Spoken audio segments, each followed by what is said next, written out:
আমি সম্মানিত শ্রোতা মণ্ডলীদের বলবো, হাদিসটি ভালো করে শুনুন। মা বোনদের বলবো শুনুন, শুধু ছেলেদের উদ্দেশ্য নয়, আপনাদের উদ্দেশ্যে বলছি যে ছেলেরা তোমরা 5 ওয়াক্ত নামাজি হবে। অনেক সময় আমরা আলেম ওলামা নামাজের ব্যাপারে অনেক আলসেমি, অনেক ঢিলামি, অনেক কিছু।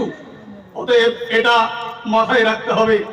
মাথায় রেখে জনগণকে তাবলীগ করতে হবে, দাওয়াত দিতে হবে নামাজের ব্যাপারে, সর্বজনীন নামাজের ব্যাপারে দাওয়াত দিতে হবে।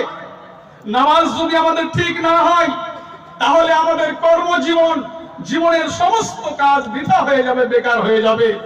অতএব তোমরা নামাজের ব্যাপারে যত্নবান হবে। এই উপদেশ তোমাদেরকে দিচ্ছি। এর আগে তোমাদের শিক্ষকরা পড়ার সময় দিয়েছেন, আমরা দিয়েছি, আমি দিয়েছি।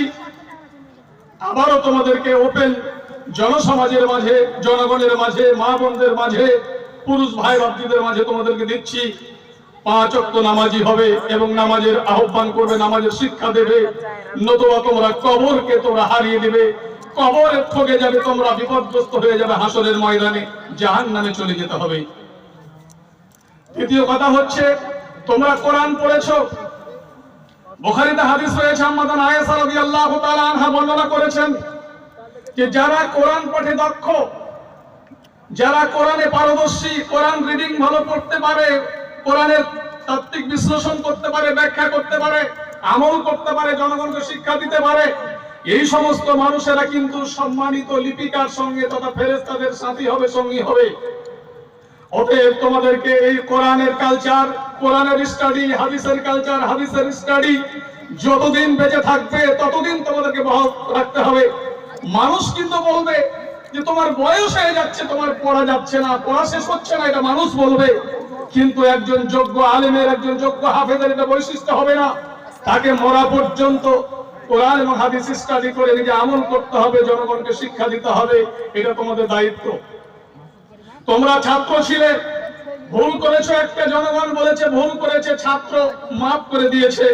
এখন তোমরা ক্ষমা করবে না, মাফ করবে না, এটা তোমরা মাথায় রাখো। বলি তোমাদেরকে কথা বলি, এই মাদ্রাসার জামিয়াতুস সালাফিয়া, এই মাদ্রাসার শিক্ষকরা অত্যন্ত মেহনত, অত্যন্ত পরিশ্রম করে চলেছেন, যার জন্য মাদ্রাসার পরিস্থিতি অত্যন্ত সুন্দর, অত্যন্ত ভালো।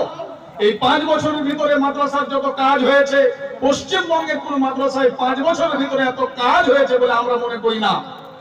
অতএব এই মাদ্রাসার শিক্ষকদের জন্য তোমরা অন্তর থেকে দোয়া করবে, আমার জন্য দোয়া করবে। খাস করে বিহারী সাহেব, তিনি শাসক হিসেবে কড়া, মানুষ হিসেবে অত্যাধিক ভালো, কিন্তু শাসক হিসেবে অত্যন্ত কড়া।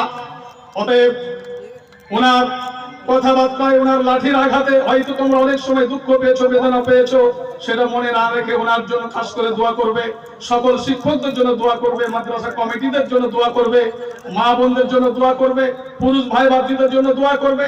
2 বিলকুমারী এবং আবাবর জনসাধারণ এলাকার যতগুলো মুসলিম গ্রাম, সকলের জন্য দোয়া করবে, অমুসলিম ভাইদের জন্য দোয়া করবে। আল্লাহ যেন তাদেরকে হেদায়েত দান করেন এবং তাদেরকে ইসলামের দাওয়াত তোমরা দেবে।